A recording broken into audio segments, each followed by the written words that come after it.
저는 오늘 여러분들과 함께 믿음에 관해서 함께 말씀을 나누고자 합니다. 오늘 이거 본문 말씀은 예수님의 공생애 사역 기간 중에 수없이 많은 기사와 또 표적을 행하셨음에도 불구하고 예수님을 믿지 않았던 그 유대인들의 불신앙적인 모습을 이사야의 말씀을 인용해서 요한이 설명하고 있는 부분입니다. 오늘 이거 본문 37절 말씀을 한번 보시면 이렇게 많은 표적을 그들 앞에서 행하셨으나 그를 믿지 아니하니 라고 이 말씀이 시작되고 있습니다. 이 말씀에서 중요한 문장, 중요한 단어 믿지 아니하니 라는 문장이에요. 이 문장의 시제는 미완료 과거 시제로 되어 있어요. 즉 믿지 않는 불신앙의 상태가 지속되어지고 있다. 지금도 그들은 믿지 않고 있다라고 하는 문장이죠. 오늘 우리가 읽은 본문 중에 특별히 사도 요한이 인용한 이사야서의 말씀은 우리가 참 이해하기 힘들고 어려운 문장입니다. 이사야서 6장 11절 상반절 말씀을 보시면 내가 이르되 주여 어느 때까지니까? 라고 이사야 선지자가 하나님께 여쭤봐요. 완악한 이스라엘 민족의 영적인 무감각으로 결국 심판에 이르게 되는 것을 보고만 있을 수밖에 없는 그 선지자 이사야의 심정이 고스란히 담겨있는 말씀인 것이죠.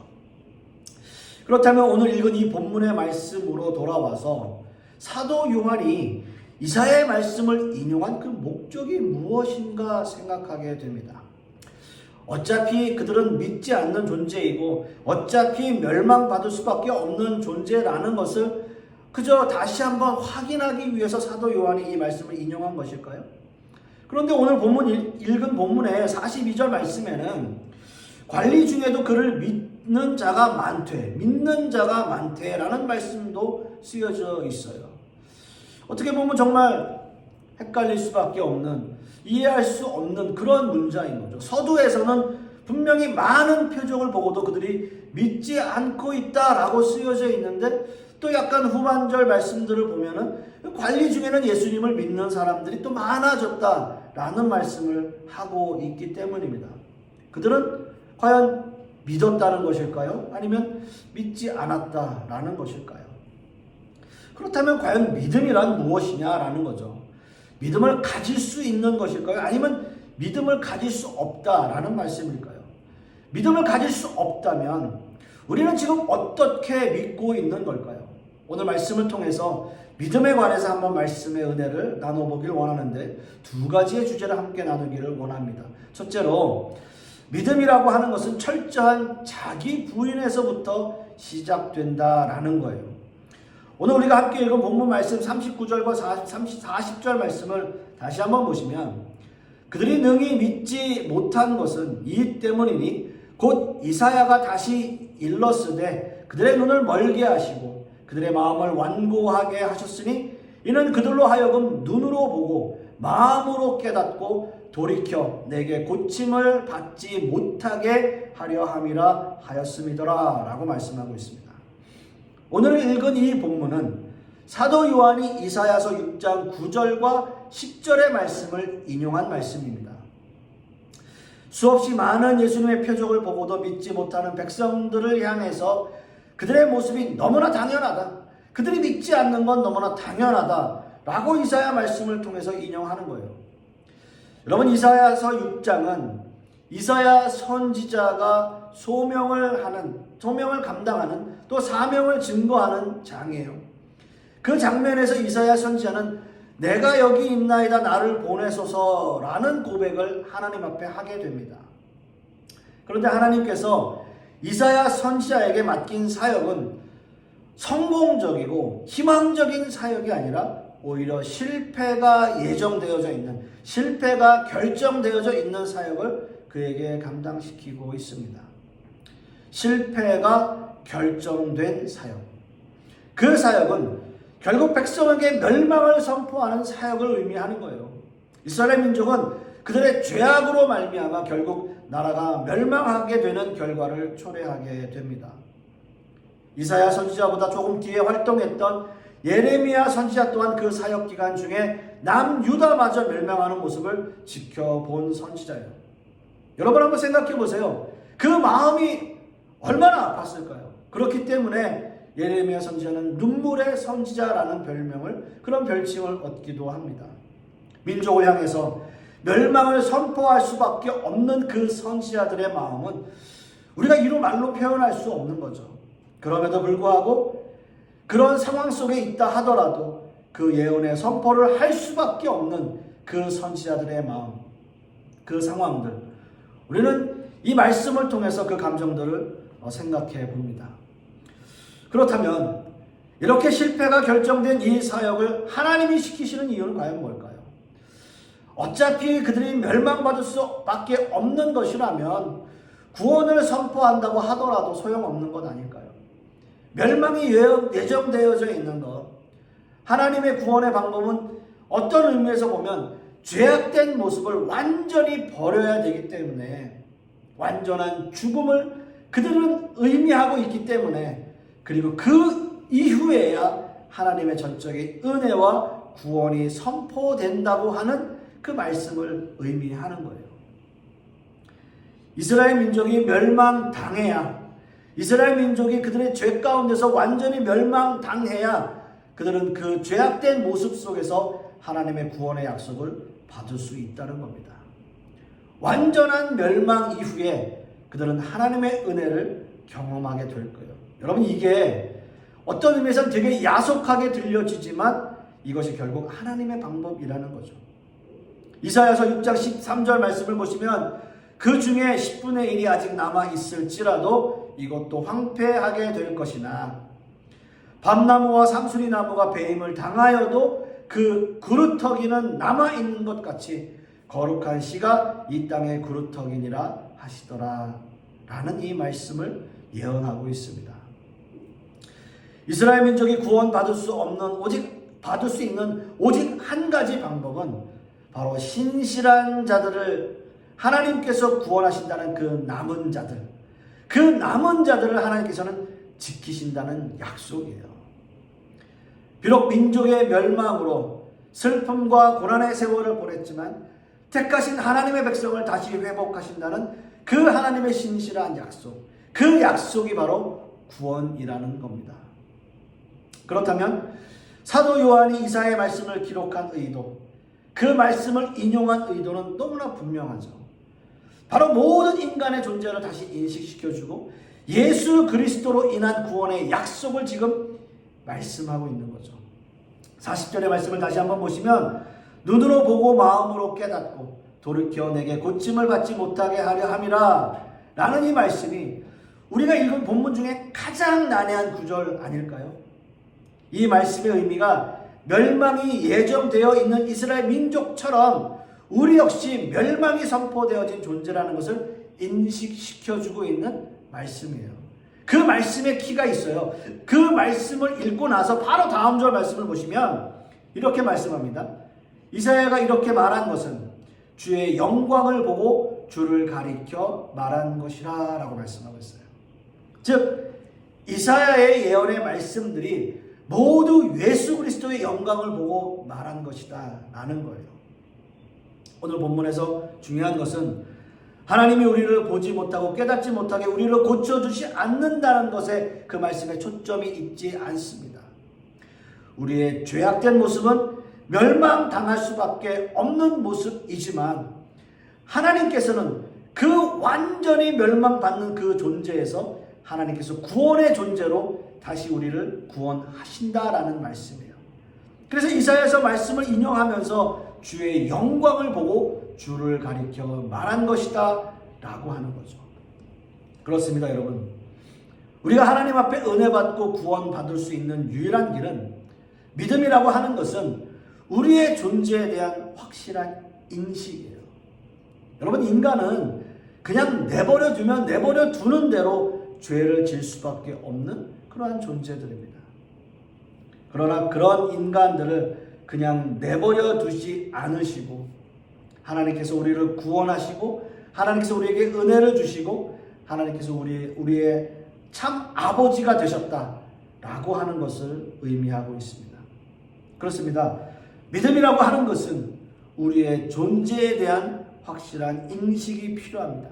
우리는 죽을 수밖에 없는 존재였고 결국 멸망받을 수밖에 없는 존재였지만, 그렇지만 예수 그리스도의 십자가의 은혜로 말미암아 하나님의 자녀가 되었고 하나님 앞에 은혜 받았고 구원받은 존재가 되었다는 것, 그것을 우리가 확실하게 인식하고 믿고 의지하시는 저와 여러분 되시기를 소망합니다. 두 번째로, 믿음이라고 하는 것은 진실한 신앙을 고백하는 거예요. 오늘 이거 본문 말씀 42절과 43절 말씀을 보시면, 그러나 관리 중에도 그를 믿는 자가 많되 바리새인들 때문에 드러나게 말하지 못하니 이는 출교를 당할까 두려워함이라. 그들은 사람의 영광을 하나님의 영광보다 더 사랑하였더라 라고 말씀하고 있습니다. 그 당시에 예수님을 따르던 수많은 사람들 중에는 예수님이 메시아이심을 깨달은 사람도 당연히 있었겠죠.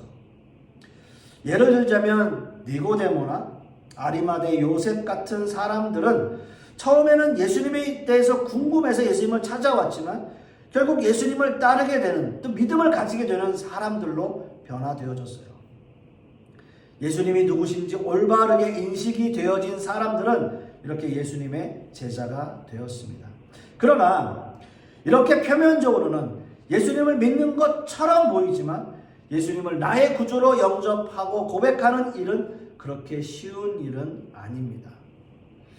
오늘 말씀에서도 많은 관리가 믿었지만 그들이 두려워했던 게 있어요. 바로 바리새인들을 통해서 출교당하지 않을까라는 걱정과 염려가 있었어요. 출교라고 하는 것은 그 당시 유대 공동체 안에서 추방을 당하는 일입니다.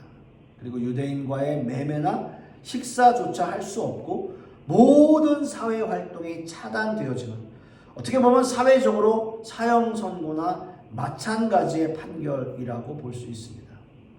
이런 사람들은 신앙을 위해 자신을 헌신하거나 어떠한 핍박과 고난을 감수하더라도 믿음을 지키려는 노력을 하지 않는 사람들을 이야기하는 거죠.